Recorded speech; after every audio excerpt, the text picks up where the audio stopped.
So tonight's program, your morning, is dedicated to my city, to the city where I spent most of my life, the city of Jerusalem, but not the new part, but the old section of the city, and in a totally different period than our time of today. We'll concentrate on the second half of the 19th century.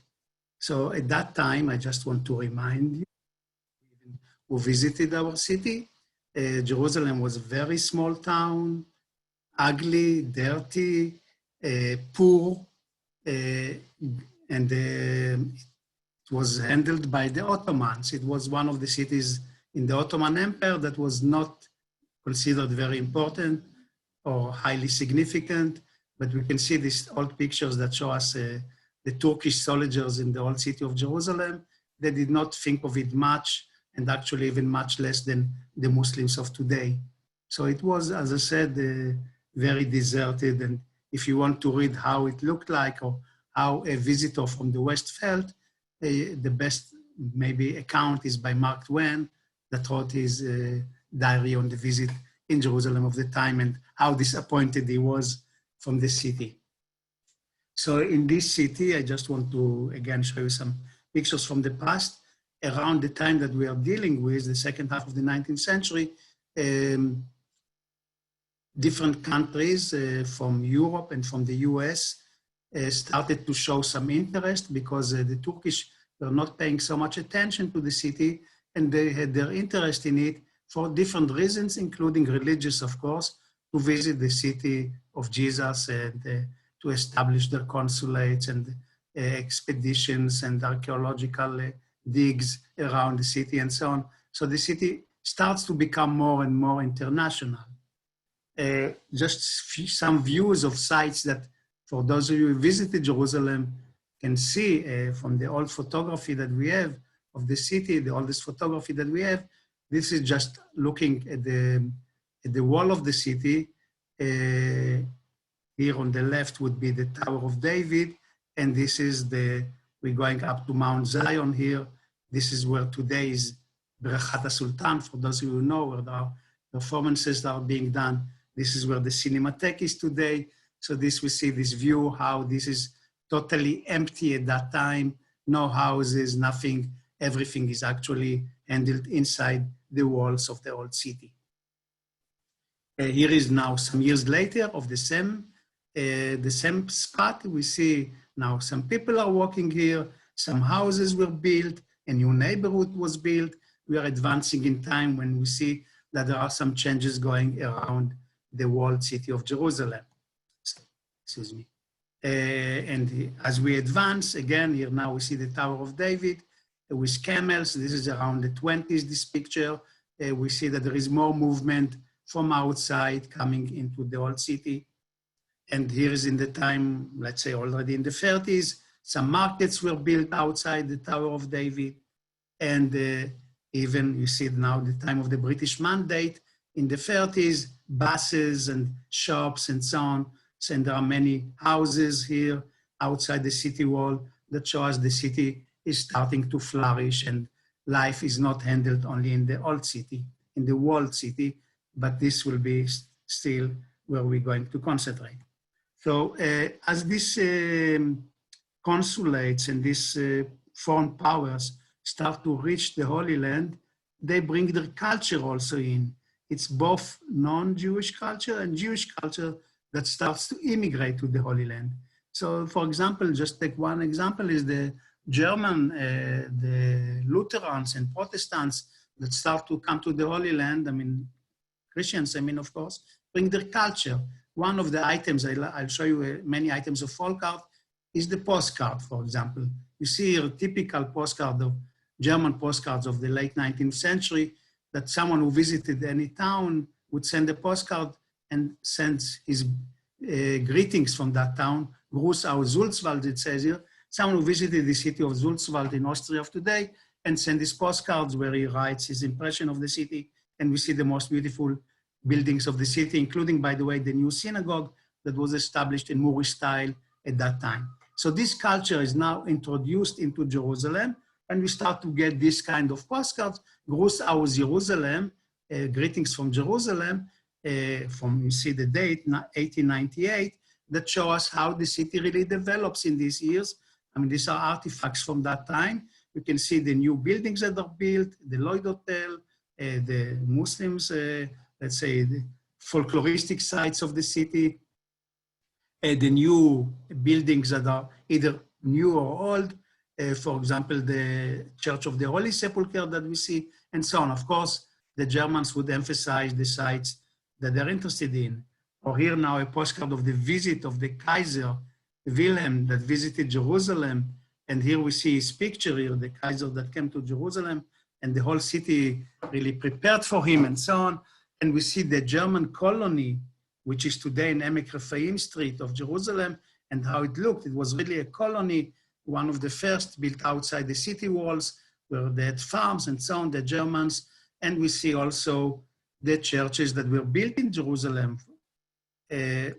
We see, by the way, we see here the Church of the Redeemer that was built in the Christian quarter of today by the Germans and was inaugurated by this Kaiser. So the city starts to change. Many things are going on in the second half of the 19th century. And now let's turn to the Jewish population.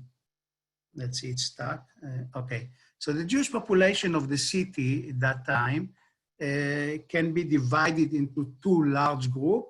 And within each of these two large groups, there are smaller groups, you can say, that are, let's say, headed by the big one. So the big two groups are the Sephardim and the Ashkenazim. In this picture, we see typical Sephardi Jews of Jerusalem, second half of the 19th century. They are Ottoman citizens. That's how they look, that's how they are dressed. So we can say that the Sephardim of the old city of Jerusalem have been in the city for centuries. I mean, there was immigration also in the 19th century, but they started to come much, much earlier. And by the time that the 19th century, they are really part of the city. They look, they understand the language, they look like the locals, they have interaction with them a lot and so on. So they are really native to the city and to the Holy Land in general. And they are also in much better economic situation than the second population, the Ashkenazim. The Ashkenazim, the immigrants from Eastern Europe, from Russia, from Poland of today, Galicia, start to arrive in the late 18th century. Different reasons, we won't go into them now. And they are more or less isolated than the Sephardim. They live in their own section of the city. They dress differently. Usually they don't speak Arabic, and they interact less with the local population. Also, one very important fact is they are much poorer than the Sephardim. It's really poor population. They come to the Holy Land to study Torah in the beginning, even not to work in any, let's say, profession, because it was considered for them almost sacrilegious to be in the Holy Land and to practice medicine or teacher of languages. So they would just come to study Torah and be, let's say, their livelihood in the Holy Land was by donations, by money that was fundraised from diaspora, from their communities in diaspora. And we'll go back to this because this has promoted a lot of the art. And sometimes we see in the old pictures interaction between the two populations. So for example, in this lovely photograph from 1894, we see two Ashkenazi rabbis here to the right and one Sephardi Chacham. So this interaction that took place in the Holy Land, of course, is very significant. And from the point of view of the visual arts, it changed a lot of the art, but this is not the topic of our discussion today. We are going to concentrate on the Ashkenazim and their culture. So let's see a little bit also still as a background, what population we are talking about in the Holy Land of the 19th century. And here I'm speaking about the general population, including the Jewish one. So for example, around the year 1800, there are just 9,000 people in the city of Jerusalem, Jews, Christians, and Muslims. Yes, I mean, you can see how small and deserted, as I said, it was under the Ottoman rule at that time. We won't go after every city, we don't have time for that. But you can see by 1840, the number is 1,300. 1880, we get already to 30,000. And by, let's say, the First World War, we have 70,000, almost 10 times more.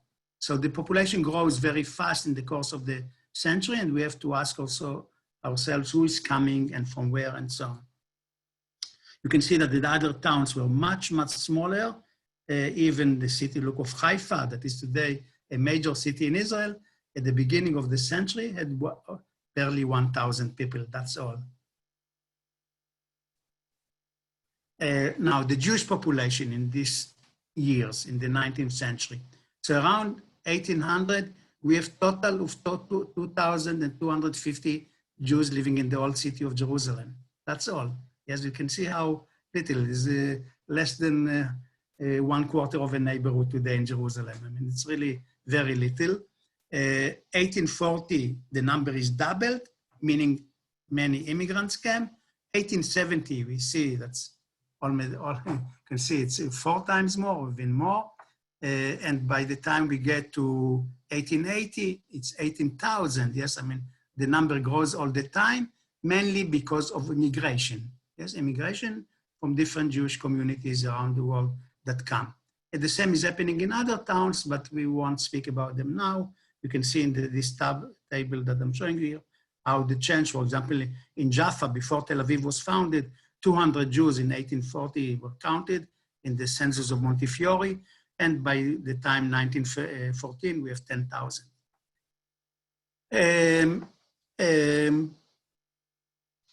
I'm sorry, again, I'm going backwards. Now, let's see the difference between the populations of Jerusalem. Who are the Ashkenazim, who are the Sephardim, how many of them? So as I said, the Sephardim have been in Jerusalem or Eretz Israel in general long before the 19th century. So let's say the first census that we have that questions these two communities and sees how many there are. So we have 3,500 Sephardim, while the Ashkenazim are just starting to arrive. So it's 1,500. Only when we get to 1870, the number becomes equal. And since that point and on, we see that the Sephardim are getting less and the Ashkenazi population is becoming larger and larger. Yes, so we see like in 1900, we have 16,000 Sephardim, 18,000 Ashkenazim.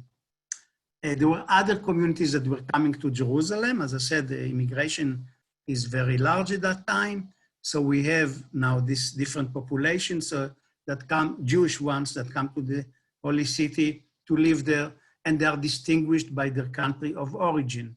And I give you here the names as they were called in the 19th century. So we have the Ashkenazim and Sephardim, as I mentioned.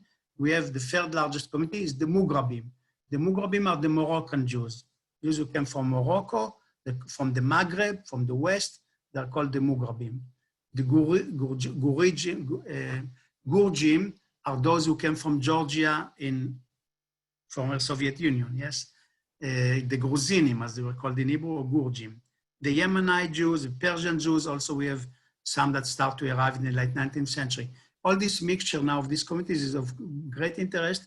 All these communities now, the Mugrabim, Gurjim, and so on, are now becoming part of the Sephardi community, while the Ashkenazim are more or less isolated in the community of their own. The first neighborhood that is established outside, the first Jewish neighborhood, I should say, that is established outside the city walls, that exists to this day, and many of you probably have visited it, is Mishkanot Sha'ananim. Here we see the program of the neighborhood, how it looked. This was the first time that the neighborhood was built outside the city wall, just overlooking the city wall. As you can see, it was surrounded by a wall because people were not, would not come to live here if there was no wall. No one believed at that time that you can live in a place without the wall for protection. There are many robbers, there are animals and wild animals and so on, so they wanted to have a wall around the city. And there are many apartments here. They are divided by half Sephardim, half Ashkenazim. That's how it was planned. And Montefiore, who planned this neighborhood, also made this windmill for them to find livelihood. By the way, at the beginning, they would come to work here during the day and the evening go back to the old city, to the walled city, because they felt more protected inside the city.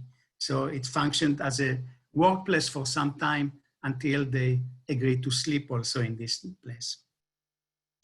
It's very interesting. We have still today the commemoration for the establishment of this neighborhood. Here you can still visit and see it. Let me show enlargement of it. It says Mishkanot Sha'ananim, and it says the story of how it was built.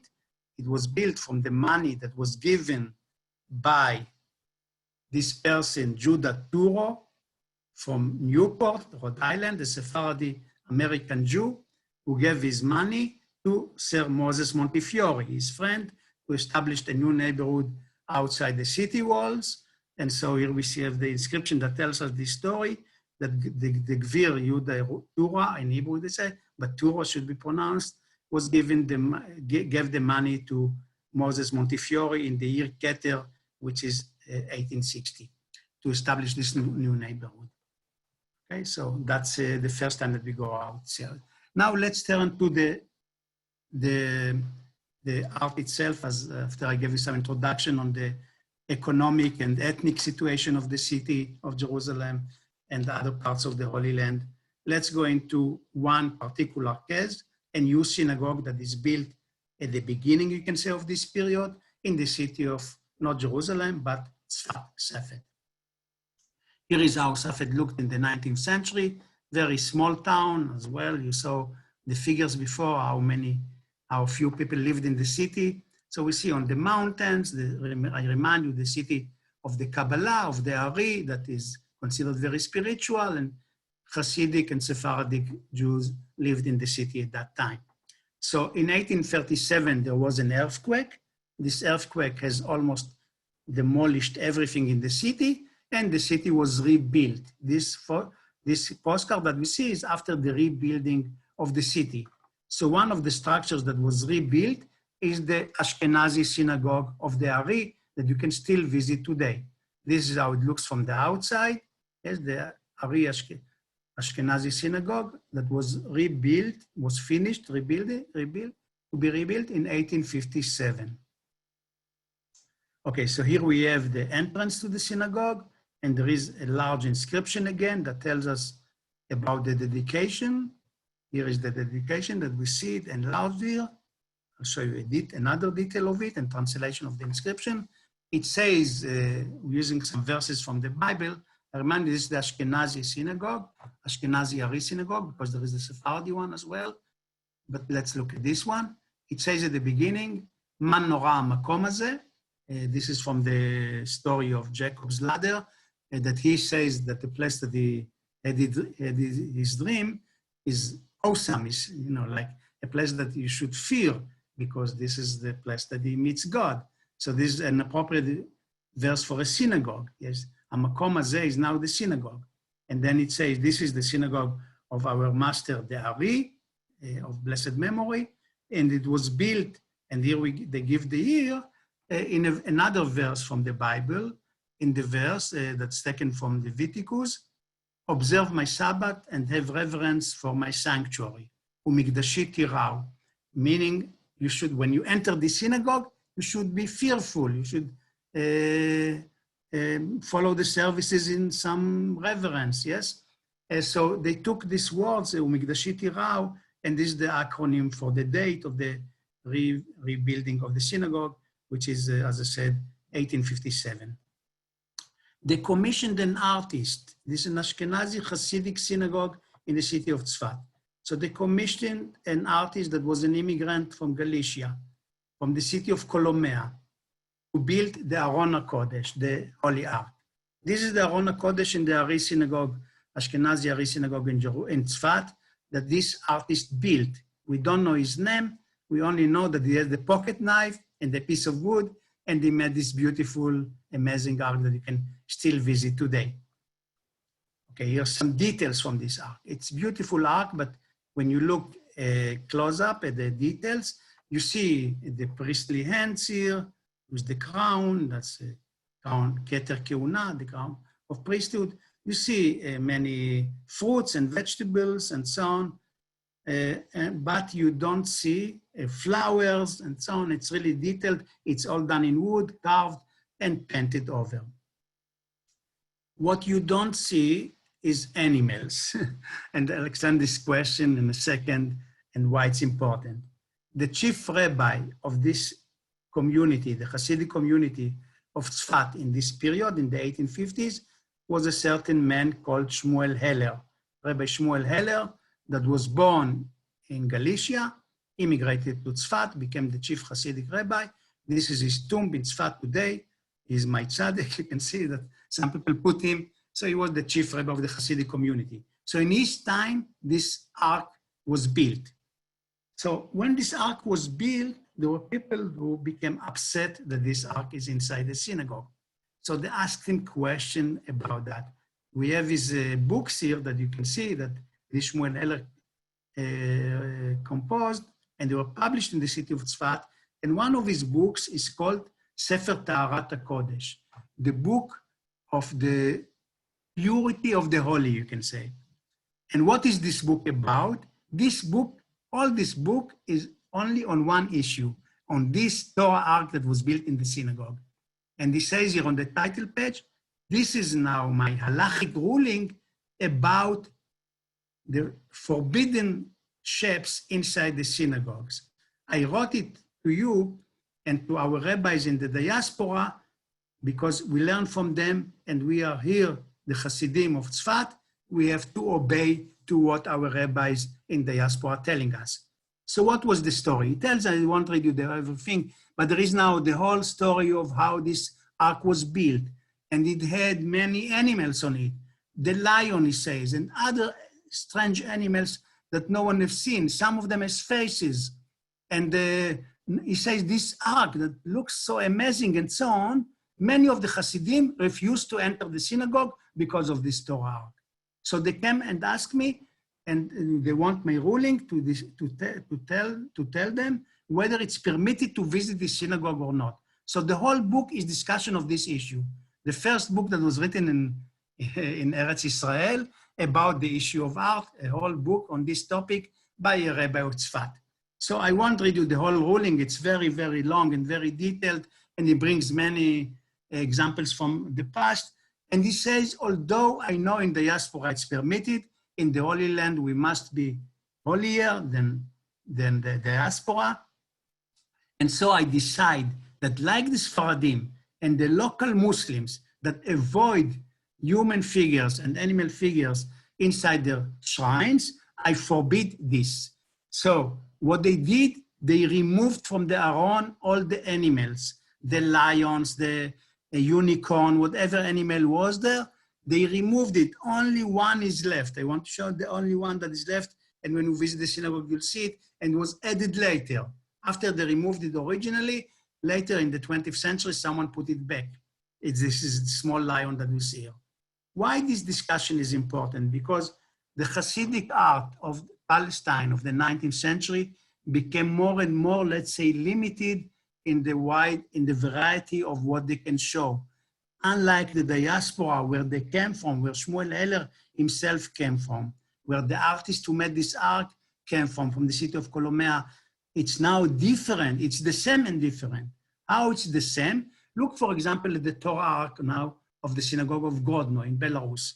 So you can see how this artist was trained, what to do. So in this ark that is lost today, but you can see an old picture of it, there are animals everywhere. There are the lions that hold the 10 Commandments. Let me show some more details. There is a deer here. There is a sort of half lion, half fish here. There are many animals all over. I mean, it's all like celebrate more here, a bull and a goat here, and so on. And because this was very common in Eastern Europe, to have this all these animals. Otherwise, the Torah ark of Tzfat looks like this one, except that there are no animals in Tzfat. Or not only in the Torah arks, but the synagogues of Eastern Europe in general celebrated, you can say, the performance of animals. Yes, here is the synagogue of Chodrov, that doesn't exist anymore, but the ceiling was copied and reconstructed in the Bet HaTfutzot Museum in Tel Aviv. So here we see the ceiling, and the entire ceiling is animals. I mean, it's painted on wood. Every item that you see here is taken from the world of animals. So in the center, you have the double-headed eagle, about which we'll speak in a second, but around are the 12 signs of the zodiac. So the 12 signs of the zodiac, when they are animals, it's very easy. So you have Leo and Taurus here. So it's very easy, by the way, all surrounded by verses from different prayers, and very interesting how they selected the verses to accompany these animals. But so these signs of the zodiac, it's very clear because they are animals. What about the human figures in the zodiac? So it's very also easy to see. For example, here is Virgo. Virgo, there are hands of woman, and she's embroidering. You see, she's holding this tool here and helps her to embroider. So we see only her hands. And this is Gemini. So we see two hands, one with flowers, one with vase. So the twin is the double head, but we don't see the human figure. So animals are allowed, figures are not allowed. And this synagogue was built in Germany by a Polish artist, Galician artist of Brody, traveling artist, survived the war, and today in the Israel Museum from the city of Horb in Germany. As I said, it was by a Polish artist. Everything is animals. And here we have explanation. Who are these animals? These animals are those holy animals, you can say, Chayot HaKodesh, that are singing the praise of God. You see the lions here are holding trumpets. And the Chayot HaKodesh is shoreru, it says here. Yes, I mean, you see shofarot here and other musical instruments. You see heavenly Jerusalem here. They are singing, praising God. I mean, they are giving honor to God because these animals are so holy that they can do it, and they represent humans. Their qualities are like human qualities, and so we don't illustrate a man that is strong, but you illustrate a lion. And by the way, that's why a name like Aryeh or Zev or other names of animals, Dove, became very popular in Eastern Europe. So here we see the doors of the Torah Ark from Krakow that is today in the Chal Shlomo Museum in Jerusalem. And you will see the four holy animals, the four holiest animals, you can say. And above them is written the saying from Pirkei Avot, from the Mishnah. Again, by the way, carved in wood. And it says here, Judah ben Tema said, be bold as the leopard. And by the way, it's written here above in the arch, light as the eagle, swift as a deer, and strong as a lion, to do the will of your Father in heaven. So these animals represent the good qualities, and that's why they became so popular in Eastern Europe. But in Eretz Israel, were forbidden. Okay, here you see the deer from this Torah, beautiful folk art in wood, painted over. And you see it's like the Torah ark that we saw in Tzfat, removing parts of the wood to create this design. Or in paper cuts, you can see it again, removing some parts of the paper to create these animals that represent the four holy animals. The tiger, the deer, the eagle, the lion.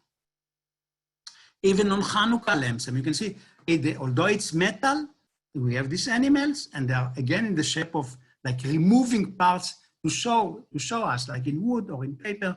It's in the same technique, more or less, you can say, at least from ideal point of view, to create these holy animals for Shabbat, for Hanukkah, for any event. And the most, let's say, powerful animals are, of course, the lions that are symbol of the Messiah, symbol of the tribe of Judah, from whom the Messiah will come. And they are above every Torah ark. Yes, I mean, it's so common in Eastern Europe. So here is one example, here is another. I mean, this powerful lions. So what happens to these lions when you come to the Holy Land? Here is one artist. Let's take one artist here. His name is Rabbi Simcha Shlomo Yanover Diskin, that he was born in Grodno, came to Palestine in 1853, and died in Jerusalem in 1909. This picture was made after he passed away, and we see the portrait of an Ashkenazi traditional artist of the turn of the 19th century, of the late 20th century.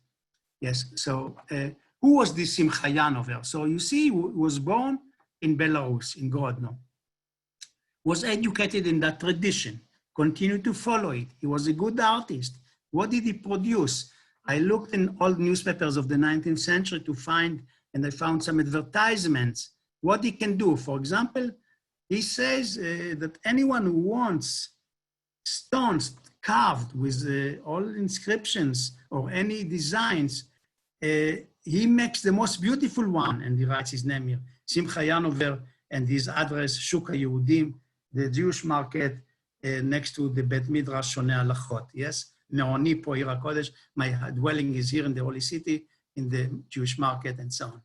So you can see how he advertises himself. So he's, for example, he does three-dimensional objects. For example, here it says, anyone who wants to buy a good shofar that is easy to blow and must turn to me, and he will be happy. So here he says, Simcha Yanover, that he is carving stones here in the Holy City of Jerusalem. There is address, Simcha Yanover, Jerusalem. Or he says, I do. Here is another, the last advertisement that I want to show that I found in one of the old newspapers of Jerusalem of him. I do from the stones of the Holy Land, beautiful objects, he says. Come to me, to my house, which is next to the Midrashir, Kolel Varsha, and you'll get the stones of the local stones that they make beautiful objects of them.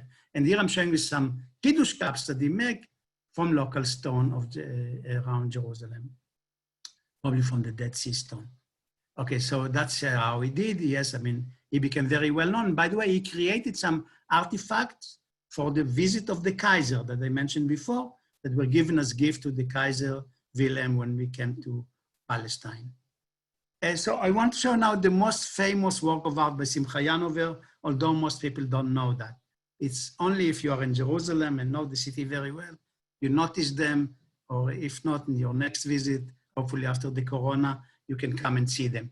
We are in Jaffa Street in Jerusalem, just next to the Shuk, okay? It's the police station next to Shuk Machne Yehuda. So here you see the entrance to the police station. It has this courtyard with two pillars and lions. So lions not in the synagogue, but in front of this old house of the 19th century.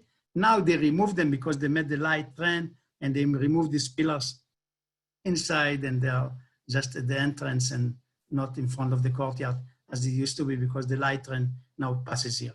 Let's look at a close-up of the lions, but made by Simcha Yanover here in Jerusalem. And this lion is like from a Torah ark. Yes, and you can see the lion of the Torah ark is now to guard the private house of a certain Effendi as guardian lion, and not the Lion of Judah. I mean, because he knew how to do this, he continued to do it, but now you can say for secular reasons and not for inside the synagogue, because it was forbidden, as we saw by Heller, and the Ashkenazim took it, many of them, not all, but took it quite seriously. Let's see for a second the situation in the US.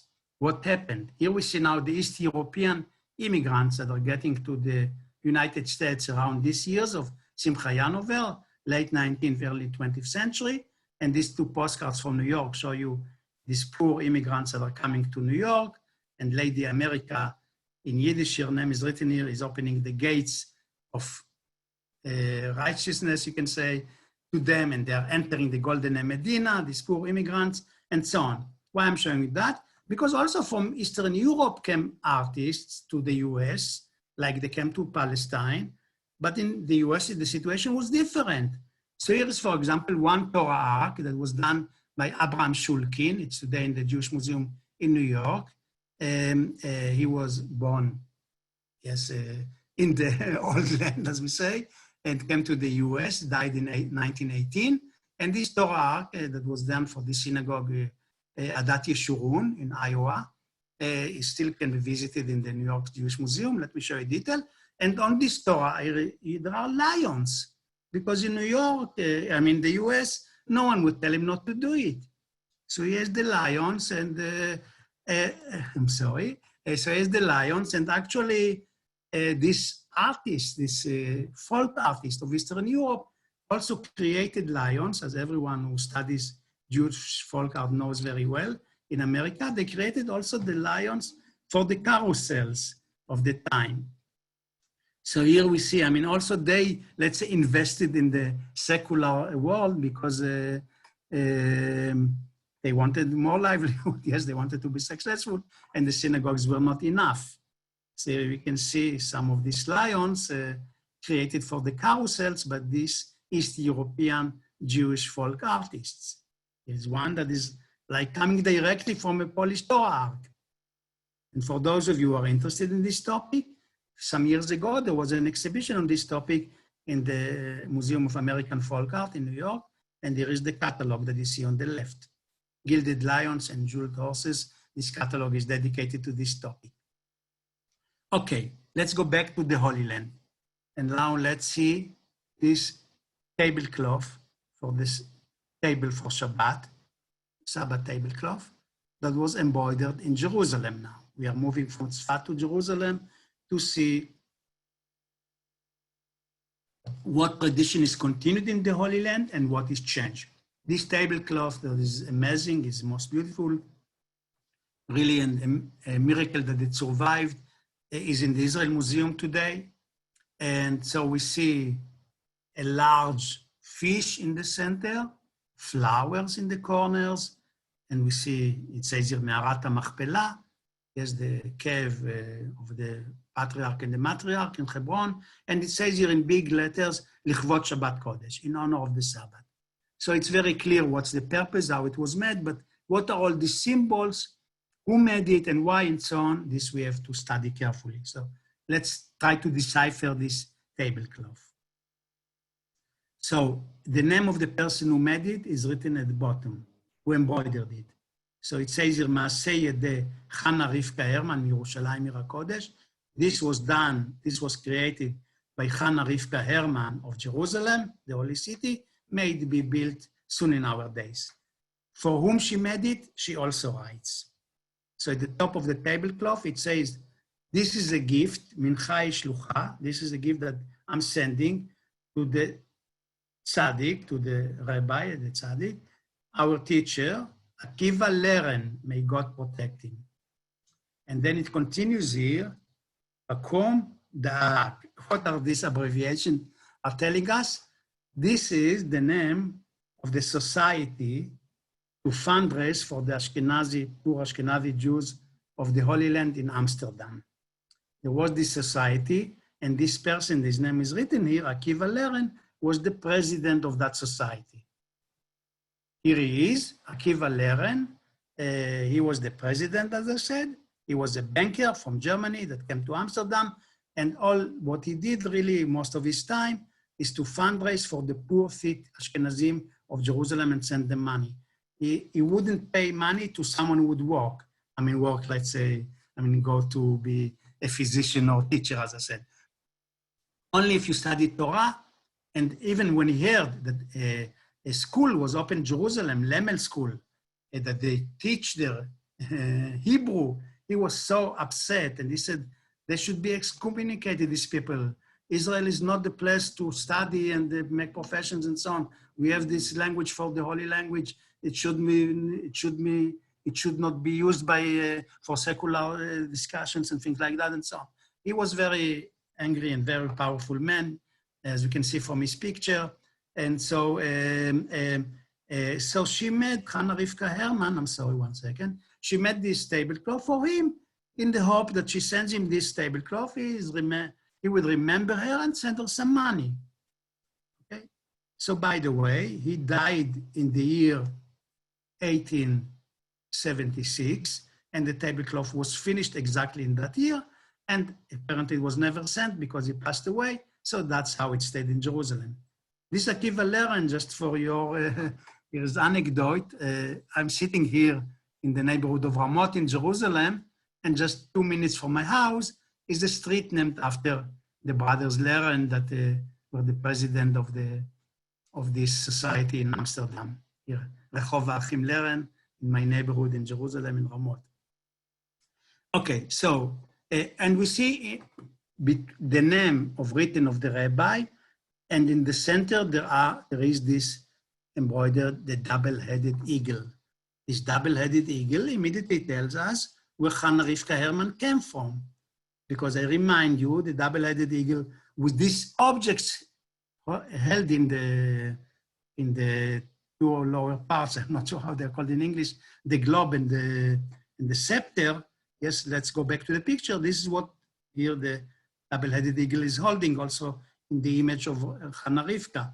Yes, so it's clearly that she came from Russia, from Tsarist Russia, and that's where she's putting, what she's putting on the tablecloth. Yes, and you can see here on the kopecks of the time, how this image looks like, and how it's on the coin, and how it is in her tablecloth. So it clearly shows where this woman came from. Why to put the emblem of Tsarist Russia in a tablecloth? That's a good question. We see it also on, for example, on Torah crowns. Yes, I mean, there is a beautiful Torah crown today in Kiev that has this object, and there is a crown above it. So what, is it the crown of the Tsar? We see it on Hanukkah lamps. Yes, I mean, endless. We see now we have to read even how, let's say, it's part of daily life.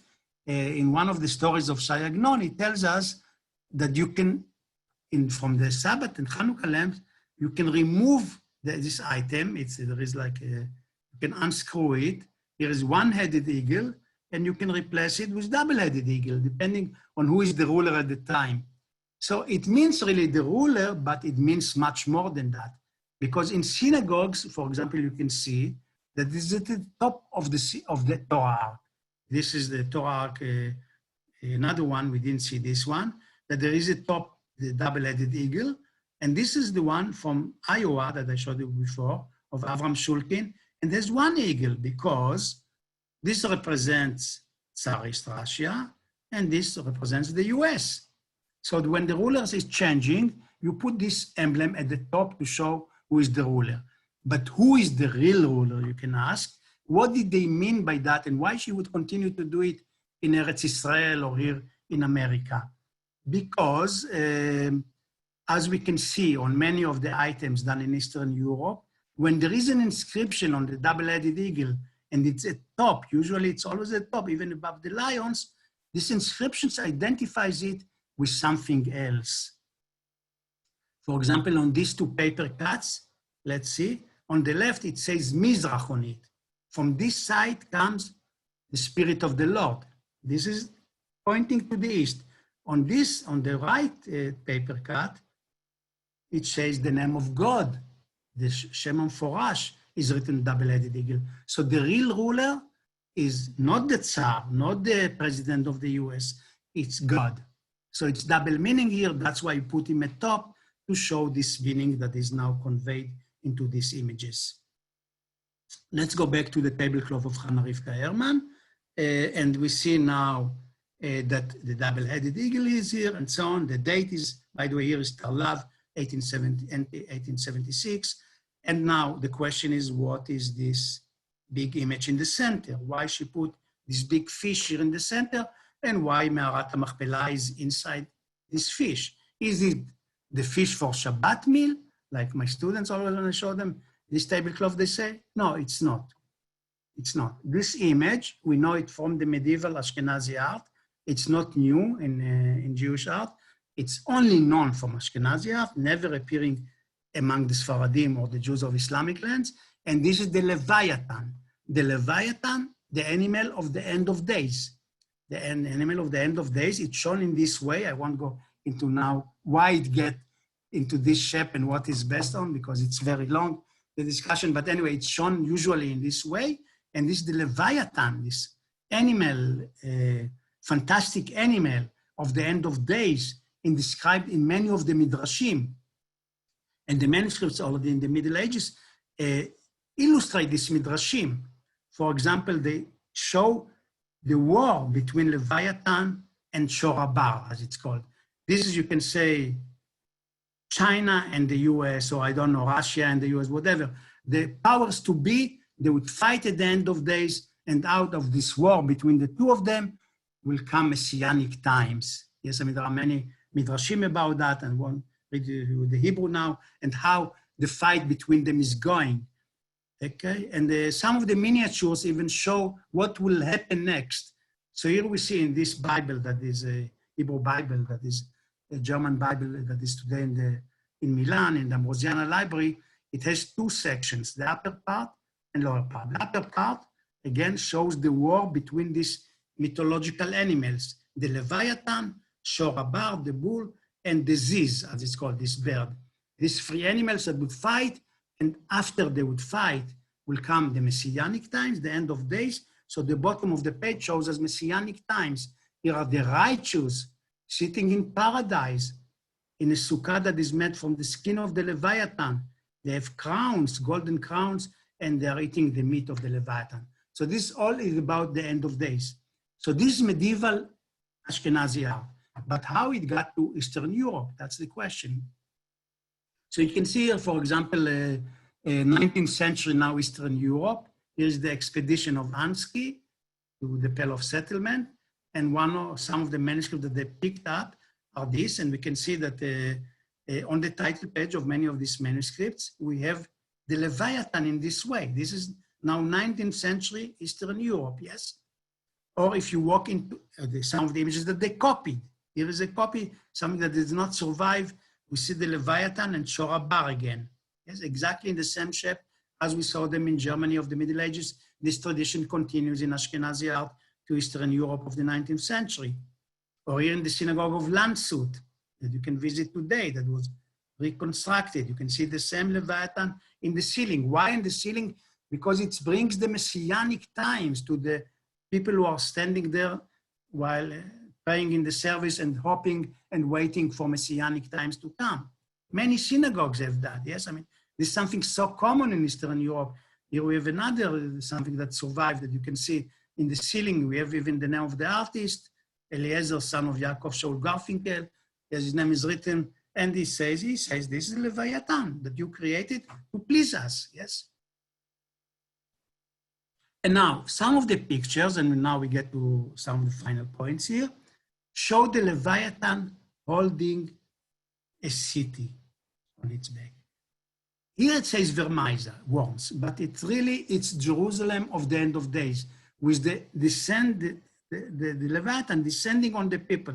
Bring the Messianic times, he will bring heavenly Jerusalem with him.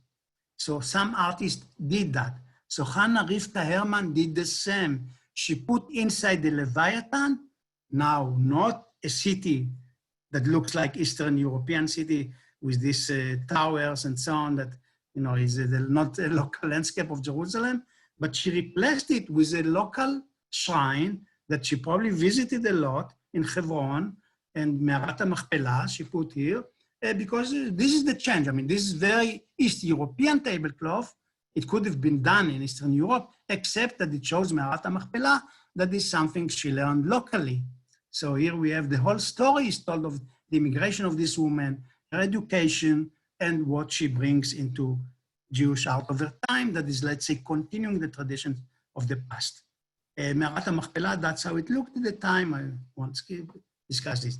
And I want to show now a piece from the collection of William Gross that I believe is with us, that this tablecloth that I showed you of Hannah Rivka Herman was the only one known until some years ago when this tablecloth was discovered and acquired by Bill Gross. It has again the Leviathan from Jerusalem, a Sabbath tablecloth, very large, amazing, and so on. But here instead, and it says here, by the way, Leviathan, there's no question. The date is much later, is 1925 by now, but still this tradition continues among the Ashkenazim in Jerusalem. But except now, instead of Me'arat HaMachpelah, here we have now the Holy of Holies, the Temple Mount with the Wailing Wall, with the Temple Dome, with the School of Solomon, as it's called, Al-Aqsa and the Dome of the Rock. This image of the Temple Mount was very common at the time on many items embroidered by Ashkenazi women, like this one was embroidered for certain Cooperman. Yes, okay, so anyway, so that's the picture that is shown on our tablecloth in this way. Okay, the last thing that I want to mention in this lecture is about one item and how it changed in, I'm sorry, before that, just to see how the Leviathan did in the United States. The Leviathan also get by the immigrants to America. So here is a postcard that shows you these people who came from darkness, from Russia, to light, to the United States. And so they believe in the good times that they've arrived already, and that peace has came to the world. And here's the Leviathan, how it's done in New York in 1910. It says here in Yiddish, the Leviathan, and the Leviathan is now bringing peace to the whole world. So that's how, again, America and Israel are different, but again, the same tradition and interpreted in different ways. Okay, so the last item I want to show you and conclude with that is the Mizrach tablet. We know, Ari before mentioned the artist Moritz Oppenheimer. We see a painting of him that in houses in Ashkenazi world, on the wall that is in the direction of Jerusalem, there was a place where there was a Mizrach tablet. This is a painting of a Jewish home in Germany, in Frankfurt, by Oppenheim, but I'm showing you that only for this item that is here on the wall. Let's see a detail. It says Mizrach. It's a Mizrach tablet on the Eastern Wall. So the Mizrach tablet is a well-known object in Eastern Europe. It looks like I said before, paper cuts, and so on. So it's interesting how this tablet is changing when it comes to Eretz Israel. So the early Mizrachim are very traditional. I mean, are showing holy sites of the Jerusalem. And then we have sort of, let's say, more exact pictures, more, let's say, local sites, and still a Mizrach tablet. Although you can say you don't need it, you're in Jerusalem, you know where the East is. Still, they continue with this tradition, and to show really how strong traditions are. You don't need the Mizrach in Jerusalem because you are in Jerusalem already. You don't need to show the direction to Jerusalem. But still, the tradition continues, except it's updated, you can say. Here is now with sort of almost photographs, yes, based on postcards and so on. And finally, even you get maps of the Holy Land. All this, by the way, from the collection of our friend William Gross. So here, for example, you see a Mizrach that is now very realistic. Just let me show you a detail of it. It shows, by the way, all in Yiddish. You can see, for example, the colonies of the Holy Land. Hadera, Machanaim, Metula, written in this. So we see how it's updated all the time. Haifa is here, Jaffa is here. It's updated all the time, it's still a Mizrach. So the last item I want to show you, really the most creative in my opinion, was created in Tzfat. We opened with Tzfat, let's finish with it. So this object was discovered some years ago in a garbage in Tzfat, is painted on glass, done in Tzfat by an Ashkenazi artist, in the tradition of Mizrach tablet, but instead of Mizrach, it says Darom, meaning south. Yes, let me show you detail. Yes, it says Darom in the center, because Jerusalem is south of Tzfat. So it's not a Mizrach anymore. It's now someone is updating it even more and making Tzfat to be the location that looks to Jerusalem. So it says Darom, at the bottom is Jerusalem, that he looks to the south. And here is the name of the artist, Issachar Dov Halevi. It was created here in Tzfat in the year 1882. So here is our story is how the immigration to Palestine of the Ashkenazi Jews carried many of the traditions. Some were limited, as we saw, elimination of animals inside the synagogues, of course, human figures. Some were innovated and recreated and, let's say, gave inspiration for others.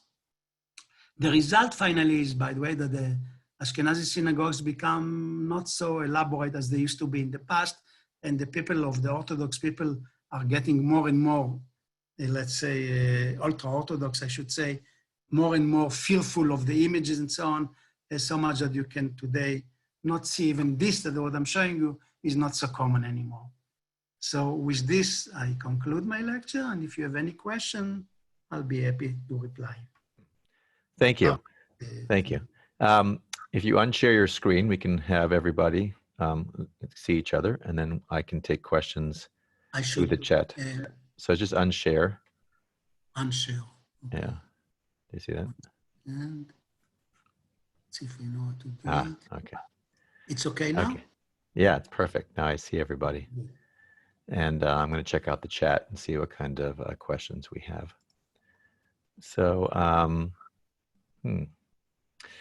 one thing I was actually called, I was participating, but I was called into a big conference. So I was watching your images, but I didn't hear some of the substance. I'll watch it because I recorded this, but I did see that I posted for everyone to see that last summer when we were in Eastern Europe, we arrived a few days early, went to our family town of Pakroyas, and there's a wooden synagogue that they have rebuilt, and they've put the art back in there. And the center of the roof is this Ouroboros, the Leviathan, and in the middle of it is the town. And so it ties into what you were talking about, and I put the image there. Let's see. What did people ask? Rochelle wants to know, can you refer us to sources of images of the I don't know how to pronounce it, Avale Josen after the lecture. So I guess which I didn't hear. I didn't. I don't know. I mean, I missed the. I'm just looking at Rochelle's. You can tell people to write emails if they want. I mean, I didn't hear the name. Well, let me ask a question. Can we? The Ari synagogue in Tzfat? Is that the question about the Ari, A-R-I, like your name? Your name is the. Yes. You're the Ari. I am the Ari, right? I'm the Ari of Irvine. I think the way to actually, my question would be is, can you share your slides with us so that I could share it with people in this lecture so they can go through them? Those that are not protected, I can. I don't. Okay. But remember everybody that I've recorded this program privately, for our private use. Anybody that's in the program, I will share it so you can see it that way. Are there any books you can recommend with the art in it that people can purchase online? Books about East European art, there are many. Anything in particular? Those that are about, there are those like on the synagogues by Piechotka. There is one by Thomas Hubka that is a wonderful book on the decoration of one synagogue in Eastern Europe. Hubka, H-U-B-K-A. Yes, that's a good book. Those books on the art of the Holy Land, there are not that many. It's really like it's beloved topic, and many are collectors of these items, but there's not much research about it. Those who read Hebrew, I can give you some recommendations, but in English, there is hardly anything good. I'm speaking about the period before Bezalel. Every book that's general books on the history of art in the Holy Land, Jewish art, I mean, begins with Bezalel. We spoke on the period before Bezalel. Bezalel did not begin out of nothing. It's really had some foundations, but usually these writers who write on Bezalel don't take them into consideration. So it's missing in these books. Right. I think we're very fortunate. We have a very well-known local collector from Israel, Bill Gross, and I see you there. Yes. I've never really met in person, but many people have recommended that we meet. Maybe I'll unmute Bill in a second, but I'm going to unmute Rochelle Ambersound so she can ask a question. So hold on. Yeah, ask him also. Many of the items that they showed are from Bill's collection. From his collection? So Rochelle, you're on. What was your question? Okay. This is why I don't unmute people, because this is what happens. Is there a connection between Leviathan? Wait, I saw your question. Now I'm hearing like a really bad background there. So Rochelle, sorry, you muted. No, I see some of the questions now. I opened the chat. Yeah. The Leviathan and the story of Jonah. No, there's no real story, although the Leviathan is one of the animals that in the Bible is considered almost rival to God. If you read very carefully verses in the Bible, even the story of the creation, when you hear every day what was created, we don't hear the names of animals except the fish and the Leviathan that is mentioned because it's like considered was such a powerful animal in antiquity that they made many stories about him, and that's also is connected to Jonah, but not about the end of days in this case. So Bill Gross, you're unmuted. Yeah, I am unmuted. Thank you for joining us. I've heard wonderful things. I brought two groups, and we were supposed to have a third group to Israel. And Rabbi Eli Spitz, kept saying that we have to come and see your collection. And as Professor Sabar said, many of the items are from your collection. So would you mind adding to the discussion we had? I think you had sent me a note about a catalog. So there is one book about the 19th century Jewish culture, which was a catalog from the Israel Museum of an exhibit done more than 30 years ago. But it's a wonderful catalog, and it has a great deal, and you can find it on the used book market fairly easily. But it's in Hebrew again, I'm emphasizing. That's right. That's the people asking is something in English. Well, are you telling me that everybody doesn't speak Hebrew? Yeah. What can we do? Bill, so your collection, which I'm hoping will convince you to come actually do a program for us online and talk about it. I've heard it's spectacular. And since we can't come and see it, and it's not safe to come see it, if we could see it online, do you have, what type of items do you collect? And what's your, what's your... Virtually everything connected with Jewish life. I mean, from the point of view of things connected with synagogue culture, with Jewish home culture, all the ritual objects which are used in home ceremonies, synagogue ceremonies, printed books, manuscripts in book form, to both. I mean, there's nothing that I consider there being a part of life that I don't find interesting and that I don't find connected in some way to all the other parts of Jewish life. Shalom and I work together a great deal, and we share that ethos in terms of Jewish art and a great love of Jewish folk art, which happens in both Ashkenaz and Sephardi. But it's very hard to describe. The collection is thousands and thousands and thousands of items. I mean, they're not all large three-dimensional objects. There's 3,500 postcards representing Jewish life, from old synagogue postcards prior to the destruction of the Holocaust, to anti-Semitic postcards, to New Year greeting postcards. And they're wonderful. Shalom showed a couple of them, and they really are a wonderful representation, particularly if you look at the continuation of their development from the beginning of illustrated postcards in the 1880s up until today. Shalom has an unbelievable collection of those things and represents the total continuity of that development. And my concentration is on the visuals. So I'm not a Talmid Chacham. I have no background from a yeshiva. My knowledge of halakha is very weak. And so I try to concentrate on the visual nature of Jewish objects and what that means and what stories they tell us about Jewish life in all the places that Jewish lives, and the mutual influences between Jews and their surrounding cultures, which I find a source of infinite and never-ending fascination. Thank you. So one question I have for both of you, which is, if people in the audience want to add to their collection or collect some of these items, where would they go to find them? In auctions. Legally. Legally, in flea markets, in Sotheby, Beat Spirit. There are many auctions, and they are not so expensive. I mean, I collect simple items, unlike Bill, and I can find quite a lot.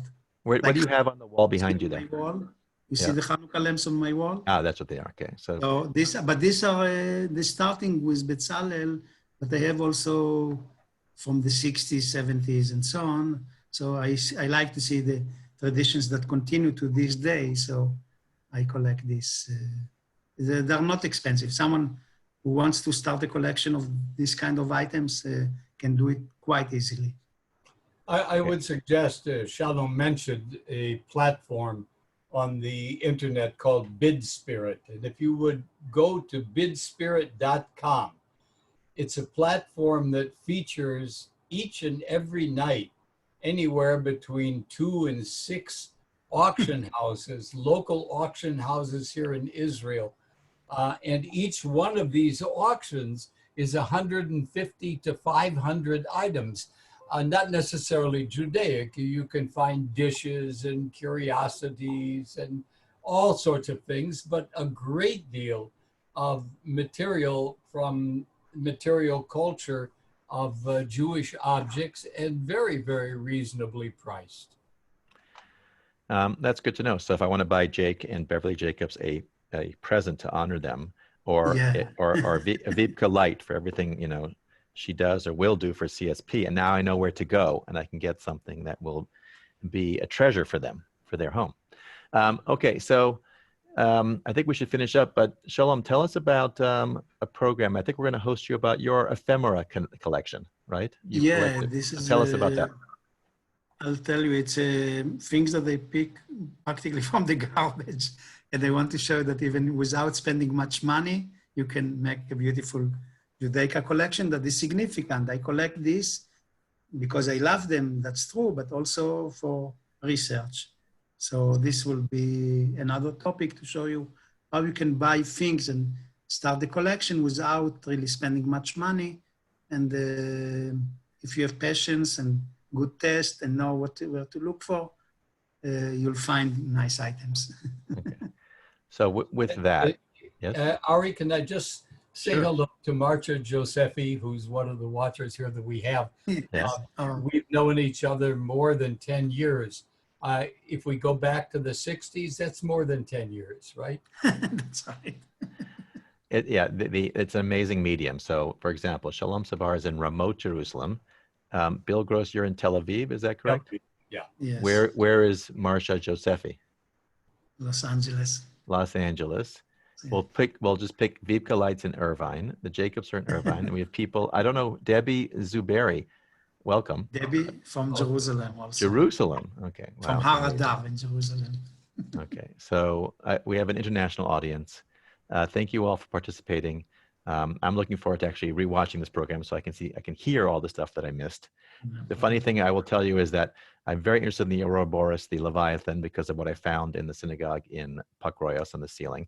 I'm very interested in the carvings I saw because you went to the wood carvers, and we took a group to New York, and I researched that whole issue about the wood carvers who came to New York and carved those beautiful merry-go-rounds that you can still see them in Brooklyn and in Central Park. So you brought together so many disparate elements in this program about art. It's amazing. Anyway, thank you, everybody. I got to get back to work. Bill Gross, please email me. I would really like to talk to you. And thank you, everybody else. Thank you for joining us today. Have a good one. Thank you, everyone. Bye. Good night.